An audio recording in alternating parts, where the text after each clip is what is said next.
At the beginning of the story, a war is raging somewhere not far from our view.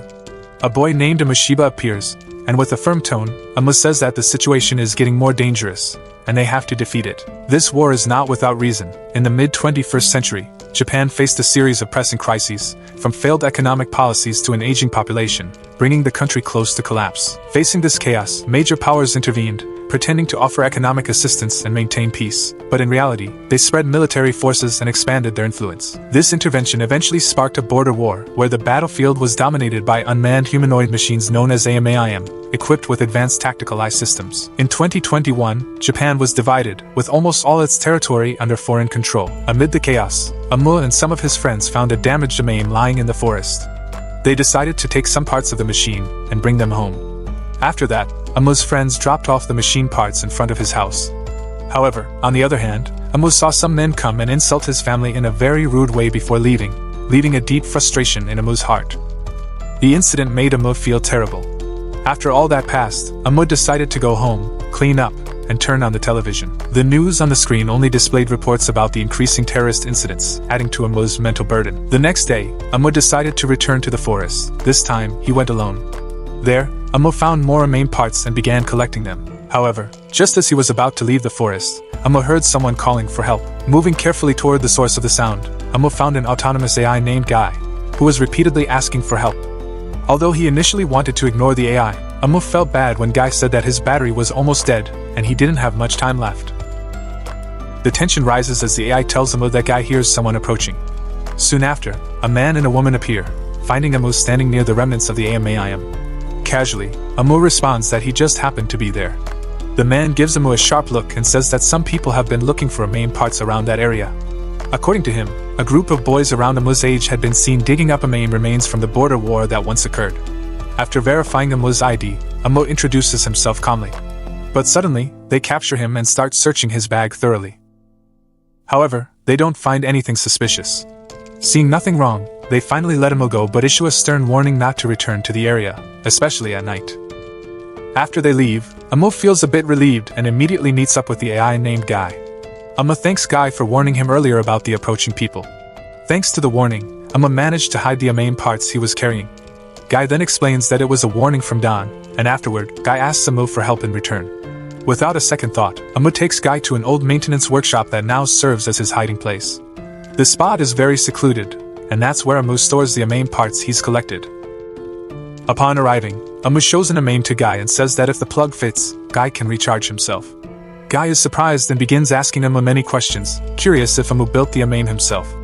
Amu just smiles and explains that he assembled it himself from found parts, though main components like the frame were already there. Amu also shares how he once got lost in the mountains and accidentally stumbled upon the old workshop. He immediately liked the atmosphere, especially since many tools and equipment, although old, were still usable. After days of trying various random codes, the workshop door finally opened, and Amu found the AMAIM inside. However, the AMAIM had an unusual cockpit, and wasn't equipped with a full control system or equipment. Even so, Amu managed to make it work using available parts, though the biggest challenge he faced was figuring out how to boot up the AMAIM's main system, especially concerning the battery. Guy, listening intently to Amu's story, realizes that this is why Amu often goes to the mountains, to look for parts needed for the AMAIM while avoiding scavengers also searching for remains from the border war. Guy then asks, "What will you do once this machine is fully operational?" But before Amu can answer, Guy starts going on and on about the border war, making Amu annoyed. Amu finally tells Guy to be quiet, plugs him into the charger in the shop, and then leaves. Once fully charged, Guy's system functions well again, and he begins thinking about how to repay the AMAIM, planning something that could surprise Amu. 3 days pass, and Amu starts thinking about Guy, wondering what he's up to now that he's fully charged. In the next scene, we see soldiers capture 3 of Amu's friends caught stealing parts from Amon, adding more tension to an already mysterious story. Suddenly, Guy calls Amu and urgently asks him to come to the workshop. Amu heads there immediately, but unfortunately, his friends had already told the soldiers everything. They arrive at the workshop right after Amu leaves but manage to trace his computer activity. Upon arriving at the workshop, Amu is shocked to see his AMAIM. Guy has fully repaired it, even better than before. But the surprise doesn't end there. Through the CCTV camera, Amu sees the soldiers already entering the workshop, complete with microphones to make an announcement. "Amu, we have you surrounded. There's no way out," a voice echoes from the loudspeaker. Amu briefly considers surrendering and coming out, but Guy stops him. "If you go out, they'll capture you, and your life will be ruined, Guy says calmly but firmly. Guy then explains about the AMAIM's incredible capabilities. The chances of success might be 1 in 100, even 1 in 10, but Guy is confident he can make it happen. You saved my life, so I'll always be by your side, says Guy. Meanwhile, the soldiers start shooting at the workshop, forcing Amu to act quickly. Without hesitation, Amu climbs into the AMAIM, and the system immediately begins analyzing his brain. This allows Amu to control the AMAIM directly through his thoughts. Guy adds that the AMAIM, called Kenbu, will protect him no matter what. Close your eyes for 2 seconds, instructs Guy. As Amu closes his eyes, Guy uses the moment to calibrate his vision position, creating a virtual avatar that makes communication between them easier. Amu finally activates the AMAIM and steps out of the workshop, surprising the soldiers and his friends. Without wasting time, Amu and his AMAIM engage in an intense battle against the soldiers' robots. The soldiers are amazed to see the AMAIM in action, but soon the military robots begin to surround him, attacking from all sides. Amu feels nervous, but Guy encourages him, telling him to trust his instincts. With Guy's support, Amu regains his confidence and starts taking down the robots one by one. The battle grows more intense, with the military team and their advanced robots working together flawlessly. They manage to destroy several regular AMAIMs, but Amu and Kenbu continue to hold their ground. After the mission is completed, a team member approaches the captain, proudly showing him a photo of the manned AMAIM, saying, "This is a human-controlled AMAIM, Captain." On the other side of the battlefield, Amu is desperately fleeing from the Oceania military's pursuit. Just as they are about to catch him, the Oceania soldiers approach with weapons drawn, warning Amu that if he doesn't surrender, they'll kill his 3 friends. The tense situation has everyone holding their breath. Suddenly, Guy speaks in a cold tone, saying that his friends aren't that important, that they're just tools to help him find AMAIM parts. His words shock everyone. Guy then sharply exposes the hypocrisy of the situation, accusing the Oceania military of supporting real terrorists while wrongly capturing innocent people. Both the soldiers and Amu's friends fall silent, stunned by the revelation. Taking advantage of this brief moment of confusion, Amu quickly escapes with his AMAIM and Guy. In the next scene, we see a calm night setting. Amu, exhausted but determined, is tirelessly working on repairing his damaged AMAIM. Feeling weary, Amu checks his phone and is disappointed to see wanted posters with his face and name displayed everywhere. The world now views him as a dangerous terrorist. A heavy sadness surrounds him as he sits in silence, eventually falling asleep, worn out by the weight of his troubles. The next morning, Amu and Guy sit together, thinking about their strategy for the next step. Guy talks about the nearby sea, suggesting that if they can cross it, they might escape from the approaching Asian military forces. After a long discussion, Guy goes into sleep mode to rest. Amu then goes for a walk and finds a vast field filled with fresh vegetables. Hungry and exhausted, Amu decides to hide his AMAIM behind some large leaves before entering the field to grab some vegetables. As he begins to eat, the field owner suddenly appears, startling Amu, who immediately apologizes repeatedly, afraid of being punished. To his surprise, the owner is kind-hearted. Instead of getting angry, the owner offers Amu a deal, saying that if he helps with the farming, he'll give him food in return. Grateful for the offer, Amu immediately agrees. He then works alongside the farmer, helping in the field. After finishing his work, the field owner gave Amu some fresh tomatoes, which he eagerly devoured. That evening, the field owner invited Amu to his modest home. There, his wife warmly welcomed Amu, even washing his clothes and preparing a delicious dinner. As Amu enjoyed his meal, memories of his home and family flooded his mind, making him deeply emotional and nostalgic for the happy times at home. Suddenly, the sound from the television in the background broke the atmosphere. The latest news broadcast announced that Amu was now a fugitive, labeled as a terrorist. The couple quickly realized that their guest was the wanted person on the news. Amu, frightened, prepared to face their reaction. However, instead of being afraid or angry, the field owners shared a sad story about their son, Jenkamaru. The field owner explained that Jenkamaru had once promised to carry on the family's fishing business, but unfortunately, Jenkamaru was killed in a deadly shootout during the border war. Since losing his son, the father had stopped fishing altogether. With a heavy voice, the field owner said that he didn't care what had happened to Amu or why Amu was wanted. "What matters is that you are still alive," he said quietly. "For the first time in a long time, someone showed kindness by apologizing and helping out in the field. I believe you are a good-hearted young man." The field owner also reassured Amu that he could trust them completely. However, as the atmosphere began to calm, tension resurfaced. A friend of the field owner, who happened to be the local police officer, suddenly called unexpectedly. The officer asked if everything was alright at home. Feeling worried, Amu quickly hid, fearing the worst. Fortunately, after a brief conversation, the officer left without further incident. That night, while everyone was still asleep, Amu woke up early. He knew he couldn't stay any longer. With a heavy heart, Amu wrote a letter to the family who had been so kind to him, apologizing and explaining the reason he had to leave. In the letter, Amu said he would take their boat and suggested they say Amu threatened them if anyone came asking. As Amu and Guy sailed away on the stolen boat, guilt began to haunt Amu. He felt bad for betraying the kindness of the family who had helped him. However, their peaceful escape didn't last long. Suddenly, the sound of engines filled the air, and Amu's heart sank as he realized they had been surrounded by military forces from Asia and Oceania. Panic started to overwhelm him. In the midst of the panic, Guy remained calm.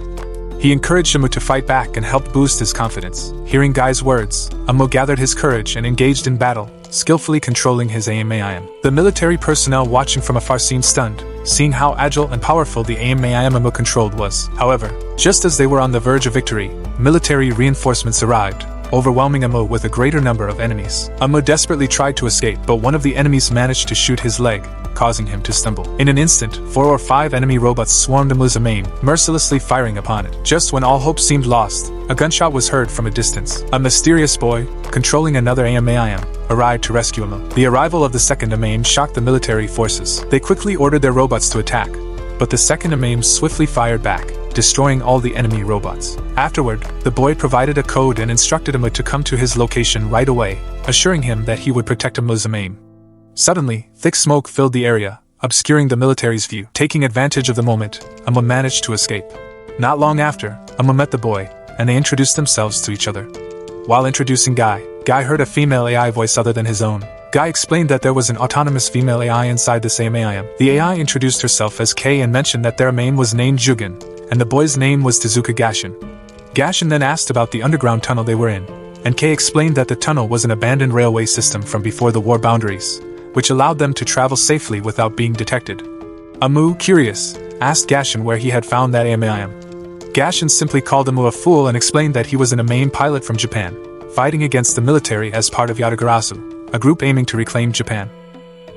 Jokingly, Gashin remarked that the people of Yatagarasu were the real terrorists, and Amu, curious, asked where they were taking him. Gashin replied that they were taking him to their base. Upon arriving there, some of the boys at the base immediately recognized Amu. "Isn't that Amu?" Shiba, one of them, asked in amazement. A girl named Risa Kozaki then approached Amu and took him to meet their boss. Their boss, Goken Kamai, the leader of 2 special forces in Yatagarasu, introduced himself to Amu. With a serious tone, Goken immediately asked if Amu had any accomplices, how he came across the AMAIM, and what the code was for the autonomous AI connected to his AMAIM. At that moment, Amu's AI, Guy, introduced himself. Goken then asked if he was the one who created Guy. Amu explained that he found Guy in the forest, and then assembled the AMAIM using parts from an abandoned facility in the mountains. "I have no accomplices," he added. However, Goken seemed doubtful about the story and questioned its truthfulness. Amu insisted, explaining that it was Guy who modified the cockpit so he could enter. Goken then stated that the AMAIM should belong to them since one of their supporters provided it. Although the design development was different, Goken pointed out that the AMAIM model was similar to Gashin's, named Jugan. Amu mentioned that his AMAIM was a male model, and Goken confirmed it.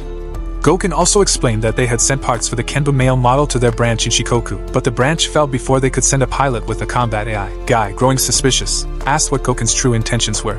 "Are you going to claim ownership of this AMAIM?" he asked sharply. Goken calmly replied, "Even though that's not a bad idea, it wouldn't be fair to you and Guy." Goken then offered Amu the chance to join them. Nervously, Amu asked if this meant he was joining a terrorist group. Goken assured him that they were not terrorists but a resistance group that never harmed unarmed people. Feeling embarrassed, Amu apologized for calling them terrorists. Goken expressed his interest in Amu's strength, especially after seeing how Amu and Guy managed to control Kenbu and win 2 battles. However, Amu felt uncertain and asked, "Does this mean I have to kill?" This question immediately triggered a reaction from Gashin, who insisted that the AMAIM was not a toy but a weapon. Gashin then showed images depicting the brutal treatment of the Japanese people. "Why are you still hesitant to use your power to save them?" he asked in frustration. Frustrated by the lack of response from Amu, Gashin left in anger. Goken then apologized for Gashin's behavior, explaining that Gashin's father once dreamed of restoring Japan, but he had passed away. Now Gashin bore the responsibility of fulfilling his father's dream. Goken offered Amu a choice. If he didn't want to join them, they could help him return to civilian life and change his name. However, in return, Amu would have to return the AMAIM. After that, Amu sat alone, appearing deep in thought. Risa approached, offering an ear if he wanted to talk. Curious, Amu asked Risa why she decided to join the resistance. Risa shared a dark story about her family, who died in a car accident caused by the Asian military, which then used extraterritorial rights to evade justice. Since then, she felt alone and full of hatred toward the military. Amu then admitted that his parents died of illness, and he initially piloted the AMAIM just for fun. However, he felt uncertain if he could truly fight well. Risa then revealed that the leaders and other members had asked her to convince him to join. But gently, she said, "If you were my brother, I wouldn't ask you to join the military. Take care of yourself." The next scene shows Gokun, the group leader, discussing the upcoming Asian military attack plan with his members. In the middle of the conversation, Gokun asked Risa, "Will Amu join us?" However, Risa could only answer hesitantly, "I'm not sure." The next morning, Gashin began training Amu to become a stronger pilot. Elsewhere, the girl responsible for repairing Amu's AMAIM showed Guy that the repairs were successful. Guy looked very happy seeing the advancements in the AMAIM. Every day, Gashin trained Amu relentlessly. In between training sessions, Amu often visited his AMAIM, amazed at how rapidly the technology was advancing. One day, Risa took him to the river to relax. While enjoying the fresh air, Risa told Amu that tomorrow they would depart for Hiroshima. "Will you come with us?" Risa asked. Amu agreed, and Risa looked very happy to hear it. Feeling increasingly confident in his choice, Amu then asked Guy, "Do you agree with my decision?" Guy responded with full approval. The next day, Amu inspected his AMAIM again and was surprised by the significant improvements. Shortly after, Gashin arrived with a new idea. "How about we swap AMAIMs for battle?" he suggested. They fought together, but it ended in a tie. Suddenly, an explosion was heard from their base. A large AMAIM had appeared and was causing chaos. Without hesitation, the AMAIM went on a rampage, and the chief nearly lost his life if not for Amu's quick intervention. However, Gashin, acting faster with his Jugun, managed to stop the AMAIM's attack. To create a diversion, Risa shot at the AMAIM, but unfortunately, the AMAIM retaliated by attacking Risa's vehicle. Blood was everywhere, and Risa's necklace fell to the ground, marking that Risa had died instantly from the attack.